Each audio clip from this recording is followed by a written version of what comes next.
తాకట్టులో ఉన్న బంగారాన్ని విడిపించి ఆ రోజున్న మార్కెట్ ధర కట్టి మిగిలిన డబ్బును మీకు అందిస్తుంది కొమ్మూరి గోల్డ్. నమస్కారం సుభాష్ శర్మ గారు. శ్రీమాత్రే నమండి. సార్, శంబాల నగరం అనేది ఒక రహస్యమైన ప్రదేశం. అక్కడికి ఎవరు వెళ్ళలేరు, వెళ్ళాలంటే పెద్ద సాహసమే చేయాలని చెప్తున్నారు. దీనికంటే ముందు అక్కడికి మనం వెళ్ళాలంటే 2 years ముందు నుంచే అక్కడి వాతావరణానికి ప్రిపేర్ అవ్వాలి, ఇలా శ్వాస తీసుకోవాలి, ఇలాంటి భోజనానికి అలవాటు పడాలి, ఇలా రకరకాలుగా చెప్తున్నటువంటి పరిస్థితి. ఏంటి సార్ అసలు ఈ శంబాల నగరం ఏంటి, దీని యొక్క రహస్యం ఏంటి, నిజంగానే మనలాంటి వాళ్ళు అక్కడికి వెళ్ళొచ్చు అంటారా?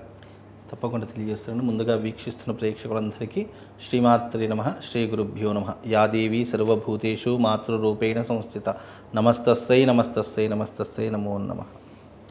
శంబాల అనేటటువంటి నగరము అది మహా గొప్ప పట్టణం. అది నిజానికి అదొక మహారాజ్యం. అది ఆ రాజ్యం అనేటటువంటిది గతంలో ఆధ్యాత్మిక పరంగా చూసుకుంటే, బౌద్ధ గ్రంథాల్లో ఉన్నటువంటి ప్రకారంగా చూసుకున్నట్టయితే ఇది టిబెట్లో ఉన్నటువంటి ఒక ఎడారిలో ఉన్నటువంటి ఒక నగరం. ఇది ఈ నగరంలో అంటే హిమాలయాలకు ఉత్తర దిక్కున ఉండే గోబి అనేటటువంటి పర్వతం పక్కన ఉండేటటువంటి నగరమే శంబాల నగరం. ఇది శాస్త్రంలో ఉన్నటువంటి విషయం. అంటే ఎక్కడ ఉంది అని ఒక శాస్త్రానుగుణంగా నిరూపించాలంటే ఇదిగో ఈ ప్రదేశంలో ఉంది అని చెప్పేటటువంటి సంకేతాల్లో ఇవి రెండు కూడా చెప్పడం జరిగింది.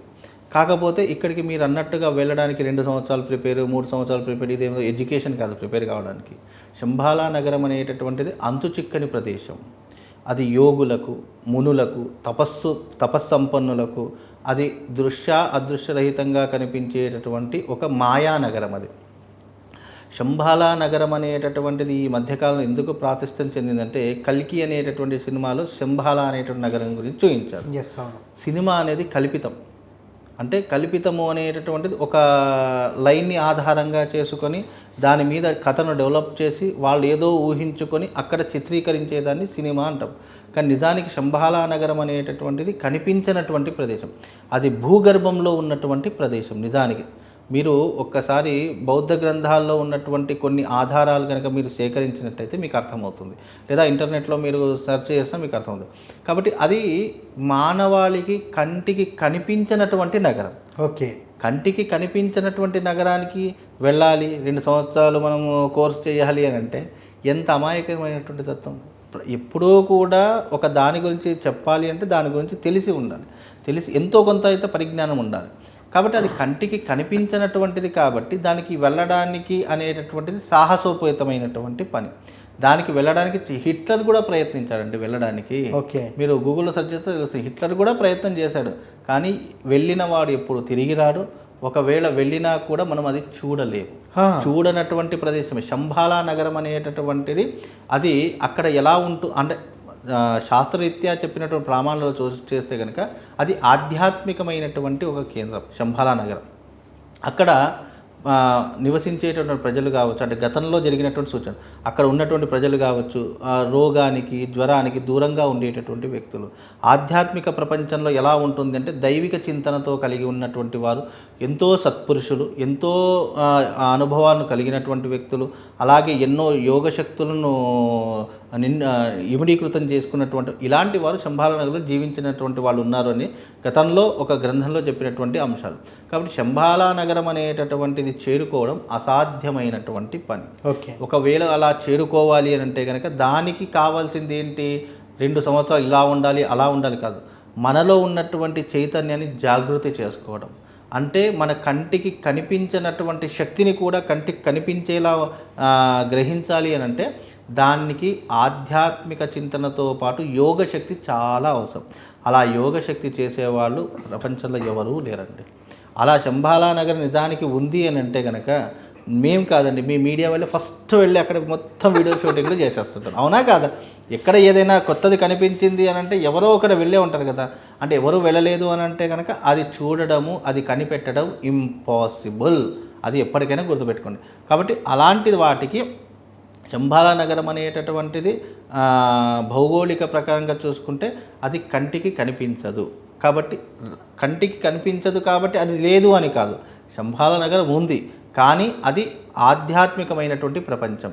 అందులో అడుగు పెట్టాలి అని అంటే కనుక మన శరీరము దాటి, మన ఆత్మను దాటి మన యొక్క యోగాన్ని దాటి వెళితేనే అది మన కంటికి కనిపిస్తుంది. అంత శక్తి ఏ మనిషికి కూడా లేదు.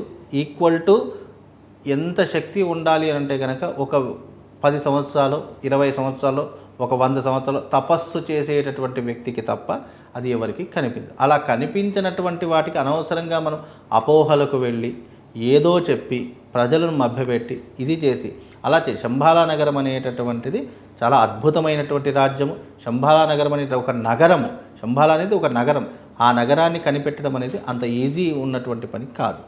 ముఖ్యంగా సార్ అంటే అక్కడికి కొంతమంది వెళ్ళారని చెప్పి జరుగుతూ ఉన్న ప్రచారం. ఇంకొకటి ఏంటంటే అక్కడ మొత్తానికి ఆహారం దొరకదని, ఎడారి కాబట్టి నీళ్ళు కూడా సరిగ్గా తాగడానికి దొరకదని చెప్పేసి చెప్తున్నారు. నిజంగా అది వెళ్ళడానికి అంటే సామాన్య మానవుడు సైతం వెళ్ళడానికి ఇప్పటికీ అంటే కొంతమంది వెళ్ళారని చెప్తున్నారు.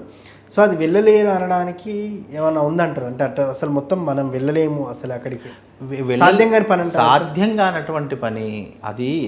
ఎడారిలో దాగి ఉన్నట్టు ఎడారిలో ఉత్తరాన అది భూగర్భంలో దాగి ఉన్నటువంటి నగరం. ఓకే, అలాంటి నగరాన్ని అంత ఈజీగా ఎవ్వరూ చేరుకోలేరు. మళ్ళీ ఇంకోటి ఏంటి, అక్కడ మనలాగా ఈ టెక్నాలజీ ఇవి ఏమీ ఉండవు. అది ఆధ్యాత్మిక ప్రపంచం. ఎస్, ఇప్పుడు మనలో ఉన్నటువంటి చైతన్యాన్ని మనం ఇక్కడి నుంచి పొందాలి అంటేనే మనం ఎన్నో కష్టాలు పడతాము. అలా ఆధ్యాత్మిక ప్రపంచాన్ని చూడాలి, ఆధ్యాత్మికతకు ఉన్నటువంటి శంబాలా నగరాన్ని చూడాలంటే అంత ఈజీ వే కాదు. శంబాలా నగరము చాలా రకాలుగా కంటికి కనిపించదు. అది కంటికి కనిపించింది అంటే ఆ వ్యక్తి సామాన్యుడు కాదు అని అర్థం చేసుకోవాలి. అది మీరు కాదు, ఎవ్వరు ప్రయత్నం చేసినా అది ఇంపాసిబుల్. శంబాలా నగరం చేరుకోవడం శంబాలా నగరం అనేది దేనికి, మహావిష్ణువు అవతారమైనటువంటి 10వ అవతారమైనటువంటి దశావతార కలికి అవతారాన్ని దాల్చడానికి ఏర్పడినటువంటిది శంబాలా నగరం. కలికి అనేటటువంటిది పుట్టినప్పుడు ఎక్కడ పుడతాడు అంటే శంబాలా నగరంలోనే జన్మిస్తాడు అని శాస్త్రం. ఓకే, కాబట్టి ఆ నగరము ఎప్పుడు అంటే ఇప్పుడు కాదు, మన యొక్క ఈ యొక్క పీరియడ్ అయిపోయినప్పుడు 5000 సంవత్సరాలు ముగిసిపోయినప్పుడు మనకు ఎప్పుడైతే కలికి అవతారం అంటే ఈ యొక్క కలియుగం అంతం వరకు కలి యొక్క పురుషుడి యొక్క అధర్మం ఎప్పుడైతే పెరిగిపోతుందో అప్పుడు కలికి అవతారం వస్తుంది అని శాస్త్రం. కలికి అవతారం కోసం నిర్మించినటువంటి నగరమే శంబాలా నగరము అనేటటువంటి శాస్త్రం. అది ఆయన యొక్క రాకను సూచించేటటువంటిది అని అర్థము. కాబట్టి శంబాలా నగరం కంటికి కనిపించదు. అంటే అలాంటప్పుడు ఏదన్నా మనకి ఏమన్నా సంకేతాలు కనిపిస్తాయా? అంటే ఇంకా కలియుగం ముగుస్తున్నప్పుడు శంబాలా నగరం 100% కనిపిస్తాయి. కానీ చూడడానికి మనం ఉండం కదా. ఎందుకు అని అంటే అది ఇప్పుడు కాదు, కొన్ని వేల వందల సంవత్సరాల తర్వాత జరిగేటటువంటి పరిణామం. అంటే సంకేతాలు ఇలా ఉంటాయి అనేటటువంటిది పరిణామం. ఆయా సంకేతాలు భగవంతుడు ఏ రూపకంగా ఇస్తాడు అనేటటువంటిది ఆయన చేతిలో ఉన్నటువంటిది. శంబాలా నగరము కలికి అవతారానికి నిదర్శనము. కలికి అవతారం ఏర్పడడానికి, కలికి అవతారం మళ్ళీ భూమి మీదకి రావడానికి శంబాలా నగరం అనేటటువంటిది ఒకటి ఏర్పడింది. ఆ శంబాలా నగరానికి కాపలా ఉన్నటువంటి వాళ్ళు అనేక రకాలైనటువంటి యోగులు, మునులు, ఋషులు ఇలా ఎంతోమంది ఉన్నారు. కాబట్టి అందులో ఉన్నటువంటి వాడే ఈ యొక్క కలికి అవతారము. కాబట్టి కలికి అవతారానికి నిదర్శనం శంబాలా నగరము. సో మొత్తానికి మానవ మాతృలు అక్కడ వెళ్ళలేరు. సో కలి అంతం జరిగేటప్పుడు అక్కడ నుంచి మళ్ళీ సంకేతాలు వస్తాయి ఆటోమేటిక్గా. మళ్ళీ ఇవన్నీ జరుగుతున్న సంకేతాలు. కానీ మానవ మాతృడికి కంటికి కనిపించదు. మానవ మాతృలో శంబాలా నగరాన్ని చూడలేము. కాకపోతే ఏంటంటే ఈ మధ్యకాలంలో అక్కడ ఏదైనా ఇప్పుడు ఇప్పుడు హైదరాబాద్ ఉంది, దీనికి ఒక మనం పేరు పెట్టుకున్నాం. హైదరాబాద్, నిజామాబాద్, కరీంనగర్, కోట్ల ఇలా అలా శంబాలా అని ఒక పేరు పెట్టుకున్నారు. ఇదే శంబాలా నగరం అని చెప్పేసి అంటారు. శంబాలా నగరం ఎప్పుడైనా గుర్తుపెట్టు, కంటికి కనిపించదు, ఎవరు వెళ్ళలేరు. థ్యాంక్ యూ గురువు గారు.